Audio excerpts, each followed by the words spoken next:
আসসালামু আলাইকুম রহমতুল্লাহি ওবারাকাতুহু। সম্মানিত দর্শক, আমাদের পাক ভারত উপমহাদেশের দুটো চিরপ্রতিদ্বন্দ্বী এবং যারা একে অপরকে শত্রু রাষ্ট্র হিসেবে মনে করে ভারত এবং পাকিস্তান, তাদের মধ্যে সীমান্তে গোলাগুলি চলছে বৃহত্তর পরিসরে। ভারত অধ্যুষিত যে জম্মু এবং কাশ্মীর রয়েছে, তো সেই কাশ্মীরের একটা গ্রাম পাহেলগাম গ্রাম পর্যটন এলাকা, সেখানে অতি সম্প্রতি সন্ত্রাসীদের হাতে প্রায় ৩০ জনের মতো পর্যটক নিহত হয়েছেন খুব নির্মমভাবে। এবং এই ঘটনার জন্য ভারত স্পষ্টতই পাকিস্তানকে দায়ী করছে এবং পাকিস্তান বরাবরের মতো এটা দায় অস্বীকার করছে। এবং এটি নিয়ে এখন কাশ্মীর সীমান্তে, অর্থাৎ জম্মু কাশ্মীর এবং আজাদ কাশ্মীর, পাকিস্তান অধ্যুষিত কাশ্মীর এবং ভারত অধ্যুষিত কাশ্মীর, এই সীমান্তে গোলাগুলি হচ্ছে প্রতিদিন গোলাগুলি হচ্ছে এবং ভয়াবহ গোলাগুলি হচ্ছে। এটাকে ম্যাটারাইজ করার জন্য, যুদ্ধে রূপান্তরিত করার জন্য যে বেসামরিক উদ্যোগগুলো, সেগুলো মোটামুটি চূড়ান্ত করা হয়ে গেছে। দুই দেশের রাষ্ট্রদূত পর্যায়ে বাকযুদ্ধ চলছে। পাকিস্তান তাদের দেশে অবস্থিত ভারতীয় যে দূতাবাস রয়েছে, সেখান থেকে বেশিরভাগ কর্মীকে ফেরত পাঠিয়েছে। এখন মাত্র ৩০ জনকে সেখানে কাজ করার অনুমতি দেওয়া হয়েছে। একই অবস্থা দিল্লিতে যে পাকিস্তান দূতাবাস রয়েছে, সেখানেও ভারত একই ব্যবস্থা নিয়েছে। ভারত ইতিমধ্যে দুটো গুরুত্বপূর্ণ চুক্তি বাতিল করেছে। এর মধ্যে 1960 সালে করা পানি চুক্তি, অভিন্ন পানি বন্টন যে চুক্তি, সিন্ধু নদীর যে 6টি শাখা নদী রয়েছে, যার 3টি পাকিস্তানের মধ্য দিয়ে প্রবাহিত এবং পাকিস্তানের ভিতর দিয়ে যে নদীগুলো প্রবাহিত, সেই নদীগুলোর যে উৎসমূল থেকে যে ধারা পাকিস্তানে প্রবাহিত এবং সেই পানি যেটা ভারতে যাচ্ছে, সেটার উপর ভারত যেন তার ন্যায্য হিস্সা পায়। সেটার জন্য আবার বাকি যে 3টি নদী, যেটার উৎস মূল হলো পাকিস্তানে, আবার সেটা মাঝপথে এসে ভারতে ঢুকে গিয়ে আবার 3টে নদী পাকিস্তানে ঢুকেছে। তো এরকম মোট 6টি নদী, যার উৎসমূল কিন্তু পাকিস্তানে, এবং সবগুলো পাহাড়ি খরস্রোতা নদী। তো এই নদীগুলোর পানির চুক্তিকে, মানে পানির প্রবাহকে ন্যায্যতার ভিত্তিতে রাখার জন্য একটা চুক্তি হয়েছিল 1960 সনে আইয়ুব খান এবং পণ্ডিত জওহরলাল নেহরুর মধ্যে, এবং এটাকে বলা হয় পৃথিবীর মধ্যে সবচাইতে সুরক্ষিত চুক্তি। এর কারণ হলো এই চুক্তির গ্যারান্টি ক্লজে বিশ্বব্যাংকে অন্তর্ভুক্ত করা হয়েছিল। অর্থাৎ যদি কোনো পক্ষ এই চুক্তি না মানে, তাহলে বিশ্বব্যাংক চাপ প্রয়োগ করবে এবং বিশ্বব্যাংকের সমস্ত ফান্ডিং ওই দেশে বন্ধ হয়ে যাবে। তো এখন যেহেতু ভারত এটি একতরফাভাবে বাতিল করেছে, ফলে বিশ্বব্যাংকের যে খড়গ, এটি ভারতের উপর নিপতিত হবে। 2 নম্বর আরেকটা চুক্তি হয়েছিল সিমলা চুক্তি। সিমলা চুক্তিটা ছিল অনেকগুলো চুক্তির সমন্বয়। 1973 সালে এই চুক্তিটি যখন হয় জুলফিকার আলী ভুট্টোর সঙ্গে ভারত সরকারের, তো সেই চুক্তিতেও আসলে যে জুলফিকার আলী ভুট্টো, তখন বেনজির ভুট্টো খুব ছোট, তিনি সেইখানে উপস্থিত ছিলেন। তো সেই চুক্তিতে পাকিস্তানের যে মুন্সিয়ানা, সেই মুন্সিয়ানার কারণে এখানে এমন কতগুলো শর্ত ছিল, যে শর্তগুলো ভারতের জন্য অনেকটা অবমাননাকর ছিল, কিন্তু তারপরে ভারত এটা করতে বাধ্য হয়েছিল। এবং এই কারণে যে ওখানে যিনি প্রধানমন্ত্রী ছিলেন, তিনি সম্ভবত লাল বাহাদুর শাস্ত্রী, তো তিনি অজ্ঞান হয়ে পড়েছিলেন এই চুক্তি করার সময়।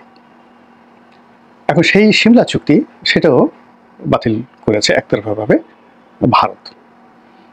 এবং এই দুটো চুক্তির বাতিলের পাশাপাশি কিছু বাণিজ্য নিষেধাজ্ঞা দিয়েছে, একইভাবে পাকিস্তানের বাণিজ্য নিষেধাজ্ঞা দিয়েছে, এবং পাকিস্তানের যে আকাশপথ, এটি ভারতের জন্য নিষিদ্ধ করেছে। এবং আপনি জানেন যে পাকিস্তানের আকাশপথ ভারতের জন্য খুবই গুরুত্বপূর্ণ। অর্থাৎ ভারতের আকাশপথ ব্যবহার না করেও সারা দুনিয়ার সঙ্গে পাকিস্তান যোগাযোগ রাখতে পারে, কিন্তু পাকিস্তানের আকাশপথ যদি ভারত ব্যবহার না করে, তাকে অনেকগুলো দেশ ঘুরে আসতে হয়। এবং এর প্রথম বলি হয়েছেন মিস্টার নরেন্দ্র মোদী।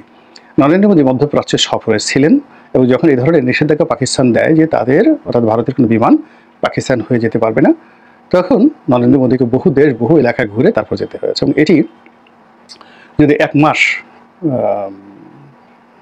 মানে থাকে, বিলিয়ন ডলার প্রতি মাসে, মানে জেট ফুয়েল বাবদ ভারতের এভিয়েশন খাতে অতিরিক্ত খরচ হবে। এবং ভারতের যে এখন পরিবহন খরচ, আকাশপথে পরিবহন খরচ, এটি দ্বিগুণের চাইতে বেশি হয়ে যাবে, যা ভারত সামাল দিতে পারবে না। তো এইরকম বেসামরিক খাতে, কূটনৈতিক খাতে যুদ্ধ শুরু হয়ে গেছে।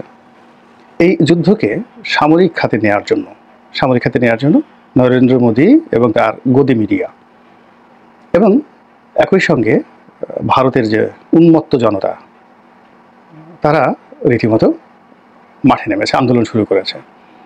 কিন্তু ভারতীয় সেনাবাহিনী রীতিমতো না করে দিয়েছে যে তারা এই যুদ্ধ করতে পারবে না। এর কারণ হলো কোভিড, অর্থাৎ এই করোনার সময় থেকে এ পর্যন্ত ভারতের মিলিটারিতে নতুন কোনো রিক্রুটমেন্ট হয়নি। ফলে ভারতের যে শক্তিমত্তা দরকার সামরিক বাহিনীতে, তার চেয়ে 1.5 থেকে 2 লাখ সৈন্য ঘাটতি রয়েছে। কিন্তু পাকিস্তান কিন্তু তার সামরিক বাজেট কমায়নি।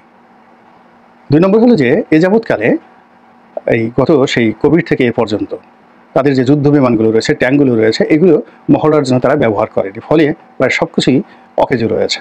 ভারত এই অর্থগুলো অন্য খাতে ব্যয় করেছে।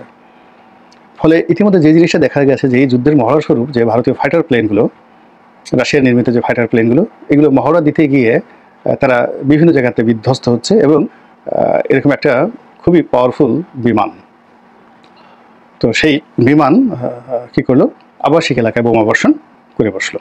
এবং এটি নিয়ে পুরো ভারত তোলপাড় যে যারা একটি বিমান চালাতে পারে না, সেই বিমান দিয়ে কি আক্রমণ করবে। এর আগে যখন ভারত এবং পাকিস্তানের মধ্যে উত্তেজনা তৈরি হলো, তখন ভারত সার্জিক্যাল স্ট্রাইক চালানোর নাম করে একটা ফাইটার প্লেন সেখানে পাঠিয়েছিল। তো সেই প্লেন পাকিস্তানের মাটিতে বিধ্বস্ত হয়। তারপরে প্যারাশুটে করে যখন সেই পাইলট সেখানে নামে, তখন একজন শিখ পাইলট, তো তাকে পাকিস্তানের ধরে, প্রথম মারধর করে, পরে যখন পরিচয় পায় তখন মারধর বন্ধ করে। এবং তারা পাকিস্তান আর্মির অধীনে সেই লোক ছিলেন এবং তার অনেক লম্বা মোজ ছিল। তো পাকিস্তানের লোকজন তাকে খুব আদর যত্ন করেছে, কিন্তু যাওয়ার সময় মোজগুলো কেটে দিয়েছে আর কি, লম্বা মোজ ছিল। তো এটা নিয়ে এখন পর্যন্ত হাসাহাসি হয়। ফলে আমরা যেটা দেখতে পাচ্ছি যে পাকিস্তান সামরিক বাহিনীর যিনি সেনাপ্রধান, তিনি একটার পর একটা বক্তব্য দিয়ে যাচ্ছেন এবং পুরো পাকিস্তান না খেয়ে মরে যাবো, রক্ত দেব, কিন্তু কোনো অবস্থাতেই এই ভারতকে একটু ছাড় নয়। বিলাওয়াল ভুট্টো, যিনি এখন বিরোধী দলীয় নেতা, তিনি বলেছেন যে সিন্ধু নদী দিয়ে পানি আসবে, নচেত ভারতের জনগণের বা ভারতীয়দের রক্ত আসবে। এসে আর কোনো কঠিন কথা হতে পারে না। তো এখন ভারত কি যুদ্ধ করবে বা যুদ্ধ করার ক্ষমতা রাখে কিনা, এটা নিয়ে আমরা কিছু বলার আগেই ভারতের যে সামরিক বিশেষজ্ঞ রয়েছে তারা নানা রকম কথাবার্তা বলছেন এবং সাবেক জেনারেলরা রেগে মেগে একেবারে রীতিমতো নরেন্দ্র মোদীর 14 গোষ্ঠী উদ্ধার করছেন যে এই অসম যুদ্ধ, এখানে এই মুহূর্তে পাকিস্তানের সঙ্গে যুদ্ধ করতে গেলে মার খেতে হবে। কিন্তু এই ঘটনা কিন্তু আগে হতো না। এই কোভিডের আগে, অর্থাৎ 2021 সনের আগে ভারতীয় সাবেক জেনারেলরা এই সবসময় ভারতকে উদ্বুদ্ধ করতো যে তোমরা যুদ্ধ করো, কিন্তু এখন সেটা উল্টো হয়ে গেছে।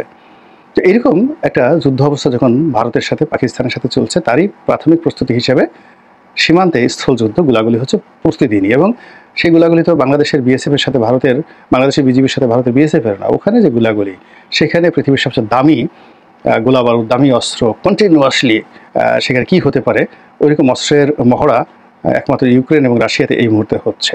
আফগানিস্তানে হয়েছিল, যেখানে রাশিয়ান অস্ত্র এবং আমেরিকান অস্ত্র মুখোমুখি হয়েছিল। ঠিক এখানেও ঠিক একই অবস্থা। বিশ্বের সবচেয়ে ক্ষমতাধর দুটো মানে রাষ্ট্র আমেরিকা এবং রাশিয়া, তাদের সবচেয়ে সর্বাধুনিক মারণাস্ত্রগুলো এখন এখানে ব্যবহৃত হচ্ছে। তো এই যুদ্ধের আভাস কিন্তু আবার আমাদের বাংলাদেশেও চলে এসেছে। এর কারণ হলো ভারত যে কাজটি করবে, পাকিস্তানও যে কাজটি করবে, সেটি হলো যখন এই যুদ্ধটা জল এবং স্থলে অনিবার্য হয়ে পড়বে, তখন এই যুদ্ধটা কেবলই মাত্র ভারত তার ওয়েস্টার্ন ফ্রন্টে, পশ্চিমাঞ্চলে রাখবে না। এটাকে ওই যে সিমলা চুক্তি বাতিল করেছে, এবং এই সিমলা চুক্তির মধ্যে কিন্তু 1971 সনের মহান মুক্তিযুদ্ধের পরে এখানে যে পাকিস্তান সৈন্যরা ধরা পড়েছিল, যারা ভারতে, যাদেরকে নিয়ে যাওয়া হয়েছিল এবং ওই সিমলা চুক্তির মাধ্যমে তাদেরকে ফেরত দেওয়া হয়েছিল। এখন সেই চুক্তিটি, অর্থাৎ 1971 সনে যে আত্মসমর্পণের যে দলিলটা হয়েছিল বাংলাদেশে, সেটি হলো ভারতীয় বাহিনীর সঙ্গে পাকিস্তান বাহিনীর। এবং ওই আত্মসমর্পণের দলিলের প্রেক্ষিতে পাকিস্তানি 93,000 সৈন্যদেরকে তারা বন্দি করে নিয়ে গিয়েছিল এবং সিমলা চুক্তির মাধ্যমে সেদেরকে ফেরত দেওয়া হয়েছিল। এখন সেই চুক্তি যদি তারা রহিত করে দেয়, তাহলে পাকিস্তান সঙ্গত কারণে বলতে পারে যে তাহলে বাংলাদেশ নামক যে রাষ্ট্রটি, সেই রাষ্ট্রটি আমাদের এখন। আবার ভারত বলতে পারে যে আমরা চুক্তি বাতিল করেছি, কাজেই আমরা এই অংশটা আমাদের অধিকৃত, আমরাই তো অধিকার করেছিলাম, কাজেই আমাদের অধিকৃত ভূমি আমরা বাংলাদেশকে দিয়েছিলাম, এখন আমরা দিলাম না, তোমাদের কবল থেকে বাঁচানোর জন্য আমরা আবার সেটা দখল করে নিলাম। এবং এই কাজ তারা যে করতে পারে বা এরকম একটা সম্ভাবনা যে তৈরি হতে পারে, তার কিছু নমুনা আমরা দেখতে পাচ্ছি যে আমাদের শিলিগুড়ি করিডর, যেটাকে চিকেন নেক বলা হয়, উত্তরবঙ্গের চিকেন নেক, সেখানে তারা ব্যাপক অস্ত্র, গোলাবারুদ এবং বিমান বাহিনীর যে মারণাস্ত্রগুলো রয়েছে তারা সেগুলো সেখানে সমাবেশ করেছে।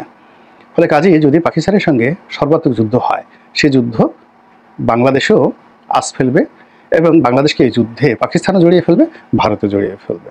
আর ওদিকে আমাদের তো রোহিঙ্গাদের সমস্যা আছেই। তাহলে বুঝতে পারেন যে কাশ্মীরের যে সেই সমস্যা, এই সমস্যাটা আমাদেরকে কতটা চাপের মধ্যে ফেলেছে। মহান আল্লাহ আমাদের স্বাধীনতা এবং সার্বভৌমত্বকে রক্ষা করুন, বিপদ বালা মুসিবত থেকে রক্ষা করুন, হেফাজত করুন এবং দয়া করুন। আসসালামু আলাইকুম রহমতুল্লাহি ওয়া বারাকাতুহু।